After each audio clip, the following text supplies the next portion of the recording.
Auto sector को नई पहचान देने वाली है। देश में व्हीकल पॉपुलेशन के मॉडर्नाइजेशन को,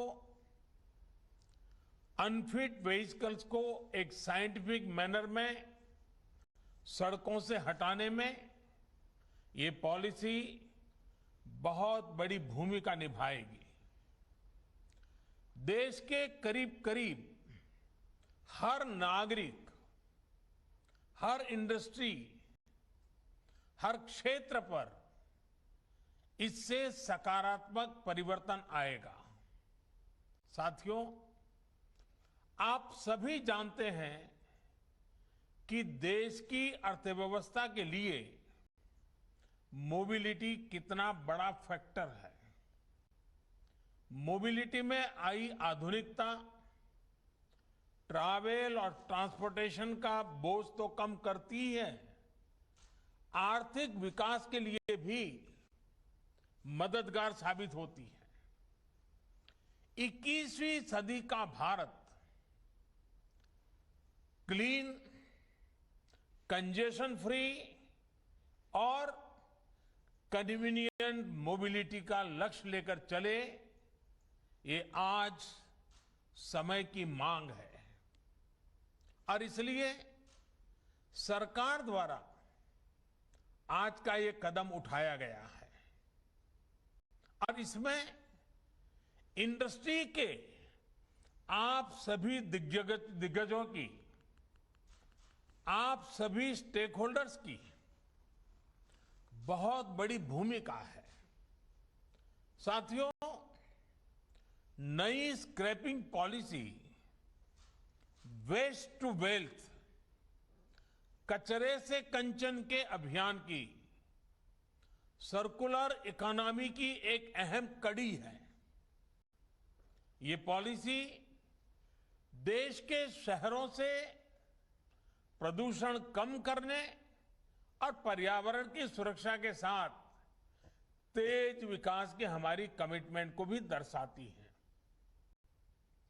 रीयूज, रिसाइकल और रिकवरी के सिद्धांत पर चलते हुए ये पॉलिसी ऑटो सेक्टर में, मेटल सेक्टर में देश की आत्मनिर्भरता को भी नई ऊर्जा देगी। इतना ही नहीं, ये पॉलिसी देश में 10,000 करोड़ रुपए से अधिक का नया निवेश लाएगी और हजारों रोजगार का निर्माण करेगी। साथियों, आज जो प्रोग्राम हमने लॉन्च किया है, उसकी टाइमिंग अपने आप में बहुत विशेष है। हम आजादी के 75वें वर्ष में प्रवेश करने वाले हैं। यहां से देश के लिए अगले 25 वर्ष बहुत महत्वपूर्ण है। इन आने वाले 25 साल में हमारे कामकाज के तरीका, हमारे रोजमर्रा के जीवन, हमारे व्यापार कारोबार में अनेक अनेक परिवर्तन होने वाले हैं, होंगे ही। जिस तरह टेक्नोलॉजी बदल रही है, हमारी लाइफस्टाइल हो या फिर हमारी इकोनॉमी, दोनों में बहुत बदलाव होगा। इस परिवर्तन के बीच हमारे पर्यावरण, हमारी जमीन, हमारे संसाधन, हमारे रॉ मटेरियल, इन सभी की रक्षा भी उतनी ही जरूरी है। टेक्नोलॉजी को ड्राइव करने वाले रेयर अर्थ मेटल्स, जो आज ही रेयर है, लेकिन जो मेटल आज उपलब्ध है वो भी कब रेयर हो जाएंगे, ये कहना मुश्किल है। भविष्य में हम टेक्नोलॉजी और इनोवेशन पर तो काम कर सकते हैं, लेकिन जो धरती माता से हमें संपदा मिलती है, वो हमारे हाथ में नहीं है। इसलिए आज एक तरफ भारत डीप ओशन मिशन के माध्यम से नई संभावनाओं को तलाश रहा है, तो वहीं सर्कुलर इकोनॉमी को भी प्रोत्साहित कर रहा है। कोशिश ये है कि विकास को हम सस्टेनेबल बनाएं, एनवायरमेंट फ्रेंडली बनाएं। क्लाइमेट चेंज की चुनौतियां हम आए दिन अनुभव कर रहे हैं। इसलिए भारत को अपने हित में, अपने नागरिकों के हित में बड़े कदम उठाने जरूरी हैं। इसी सोच के साथ बीते सालों में एनर्जी सेक्टर में अभूतपूर्व काम हुआ है। सोलर और विंड पावर हो या फिर बायोफ्यूल, आज भारत दुनिया में अग्रणी देशों में शामिल हो रहा है। वेस्ट टू वेल्थ का एक बहुत बड़ा अभियान चलाया जा रहा है। इसको स्वच्छता से भी जोड़ा गया है और आत्मनिर्भरता से भी जोड़ा गया है। बल्कि आजकल तो हम सड़कों के निर्माण में वेस्ट का बड़ी मात्रा में उपयोग कर रहे हैं। सरकारी बिल्डिंग, गरीबों के लिए घर के निर्माण में भी रिसाइकलिंग को प्रोत्साहित किया जा रहा है। साथियों, ऐसे ही अनेक प्रयासों में आज ऑटोमोबाइल सेक्टर का नाम भी जुड़ गया है। इस पॉलिसी से सामान्य परिवारों को हर प्रकार से बहुत लाभ होगा। शायद सबसे पहला लाभ तो ये होगा कि पुरानी गाड़ी को स्क्रैप करने पर एक सर्टिफिकेट मिलेगा। ये सर्टिफिकेट जिसके पास होगा उसे नई गाड़ी की खरीद पर रजिस्ट्रेशन के लिए कोई पैसा नहीं देना होगा। इसके साथ ही उसे रोड टैक्स में भी कुछ छूट दी जाएगी। दूसरा लाभ यह होगा कि पुरानी गाड़ी की maintenance cost, repair cost, fuel efficiency, इसमें भी बचत होगी। तीसरा लाभ सीधा जीवन से जुड़ा है। पुरानी गाड़ियां, पुरानी टेक्नोलॉजी के कारण रोड एक्सीडेंट का खतरा बहुत अधिक रहता है, उससे मुक्ति मिलेगी। चौथा, इससे हमारे स्वास्थ्य पर प्रदूषण के कारण जो असर पड़ता है उस आएगी। और सबसे बड़ी बात यह है कि इस पॉलिसी के तहत गाड़ी सिर्फ उसकी एज देखकर ही स्क्रैप नहीं की जाएगी। गाड़ियों का वैज्ञानिक तरीके से ऑथोराइज ऑटोमेटेड टेस्टिंग सेंटर्स पर फिटनेस टेस्ट होगा। अगर गाड़ी अनफिट होगी तो वैज्ञानिक तरीके से स्क्रैप किया जाएगा। इसके लिए देश भर में जो रजिस्टर्ड व्हीकल स्क्रैपिंग फैसिलिटीज बनाई जाएगी वो टेक्नोलॉजी ड्रिवन हो, ट्रांसपेरेंट हो, ये भी सुनिश्चित किया जाएगा। साथियों, फॉर्मल स्क्रैपिंग पर क्या लाभ होता है, गुजरात ने तो उसे साक्षात अनुभव किया है और अभी नितिन जी ने भी इसका वर्णन किया। गुजरात के अलंग को शिप रिसाइकलिंग हब के रूप में जाना जाता है। अलंग दुनिया की शिप रिसाइकलिंग इंडस्ट्री में अपनी हिस्सेदारी तेजी से बढ़ा रहा है। शिप रिसाइकलिंग के इस इंफ्रास्ट्रक्चर ने यहां रोजगार के हजारों नए अवसर तैयार किए हैं। इस पूरे क्षेत्र में इंफ्रास्ट्रक्चर भी है और कुशल स्किल्ड मैन पावर भी है। ऐसे में जहाजों के बाद गाड़ियों की स्क्रैपिंग का भी ये बहुत बड़ा हब बन सकता है। साथियों, स्क्रैपिंग पॉलिसी से पूरे देश में स्क्रैप से जुड़े सेक्टर को नई ऊर्जा मिलेगी, नई सुरक्षा मिलेगी। विशेष रूप से स्क्रैपिंग से जुड़े जो हमारे कामगार हैं, जो छोटे कारोबारी हैं, उनके जीवन में बहुत बड़ा बदलाव आएगा।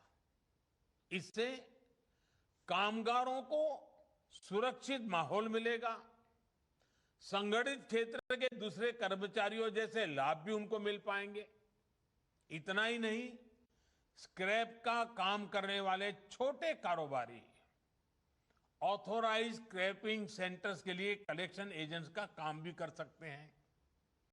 साथियों, इस प्रोग्राम से ऑटो और मेटल इंडस्ट्री को बहुत बड़ा बूस्ट मिलेगा। बीते साल ही हमें लगभग 23,000 करोड़ रुपए का स्क्रैप स्टील इंपोर्ट करना पड़ा है, क्योंकि भारत में जो अभी तक स्क्रैपिंग होती है वो प्रोडक्टिव नहीं है। एनर्जी रिकवरी ना के बराबर है। हाई स्ट्रेंथ स्टील एलॉय की पूरी वैल्यू नहीं निकल पाती, और जो कीमती मेटल है उनकी रिकवरी भी नहीं हो पाती। अब जब एक साइंटिफिक टेक्नोलॉजी आधारित स्क्रैपिंग होगी तो हम रेयर अर्थ मेटल्स को भी रिकवर कर पाएंगे।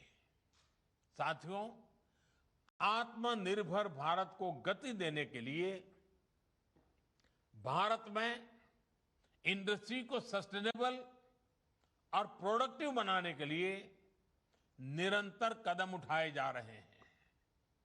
हमारी ये पूरी कोशिश है कि ऑटो मैन्युफैक्चरिंग से जुड़ी वैल्यू चेन के लिए जितना संभव हो उतना कम हमें इंपोर्ट पर निर्भर रहना पड़े। लेकिन इसमें इंडस्ट्री को भी थोड़े एक्स्ट्रा एफर्ट्स की जरूरत है। आने वाले 25 साल के लिए आपके पास भी आत्मनिर्भर भारत का एक स्पष्ट रोड मैप होना चाहिए। देश अब क्लीन, कंजेशन फ्री और कन्वीनियंट मोबिलिटी की तरफ बढ़ रहा है। इसलिए पुरानी अप्रोच और पुरानी प्रैक्टिसेस को बदलना ही होगा। आज भारत सेफ्टी और क्वालिटी के हिसाब से ग्लोबल स्टैंडर्ड्स अपने नागरिकों को देने के लिए प्रतिबद्ध है। BS4 से BS6 की तरफ सीधे ट्रांजिशन के पीछे यही सोच है। साथियों, देश में ग्रीन और क्लीन मोबिलिटी के लिए सरकार रिसर्च से लेकर इंफ्रास्ट्रक्चर तक हर स्तर पर व्यापक काम कर रही है। इथेनॉल हो, हाइड्रोजन फ्यूल हो या फिर इलेक्ट्रिक मोबिलिटी, सरकार की इन प्राथमिकताओं के साथ इंडस्ट्री की सक्रिय भागीदारी बहुत जरूरी है। R&D से लेकर इंफ्रास्ट्रक्चर तक इंडस्ट्री को अपनी हिस्सेदारी बढ़ानी होगी। इसके लिए जो भी मदद आपको चाहिए वो सरकार देने के लिए तैयार है। यहां से हमें अपनी पार्टनरशिप को नए लेवल पर ले जाना है।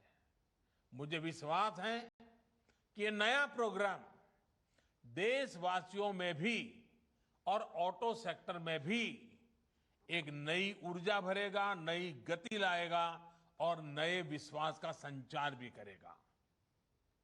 आज के इस महत्वपूर्ण अवसर को मैं नहीं मानता हूं कि उद्योग जगत के लोग जाने देंगे। मैं नहीं मानता हूं कि पुरानी गाड़ियों को ढोने वाले लोग इस अवसर को जाने देंगे। ये अपने आप में एक बहुत बड़ा परिवर्तन का विश्वास लेकर के आई हुई ये व्यवस्था है। आज गुजरात में इस कार्यक्रम को लॉन्च किया गया है, इस पॉलिसी को लॉन्च किया गया है। और गुजरात का तो वैसे भी और हमारे देश में भी सर्कुलर इकोनॉमी शब्द नया आया होगा, लेकिन हम लोग तो जानते हैं कि अगर कपड़े पुराने होते हैं तो हमारे घरों में दादी माँ उसमें से ओढ़ने के लिए रजाई बना देती है। फिर रजाई भी पूरी हो जाती है, पुरानी हो जाती है, तो उसको भी फाड़ तोड़ करके कचरा पोता के लिए उसका उपयोग करते हैं। यानी रिसाइकलिंग क्या कहते हैं, सर्कुलर इकोनॉमी क्या कहते हैं, वो भारत के जीवन में नई नहीं है।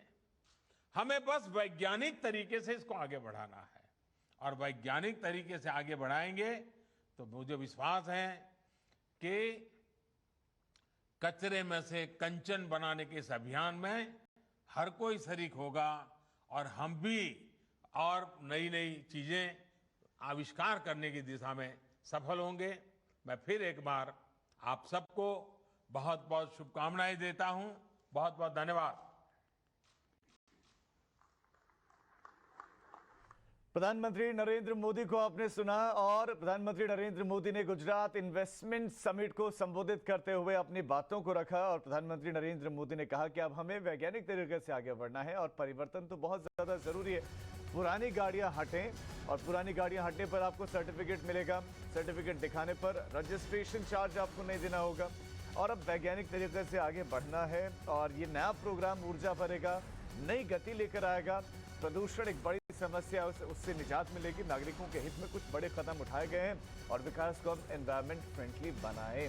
ये बहुत ज्यादा जरूरी है कि हम पर्यावरण का ख्याल रखें। व्हीकल स्क्रैपिंग पॉलिसी पर प्रधानमंत्री नरेंद्र मोदी ने ये बात कही कि पुरानी गाड़ियों को कैसे हटाया जाए, कैसे खत्म किया जाए, और उससे आम लोगों को कैसे फायदा मिले, इस पर ध्यान दिया गया है।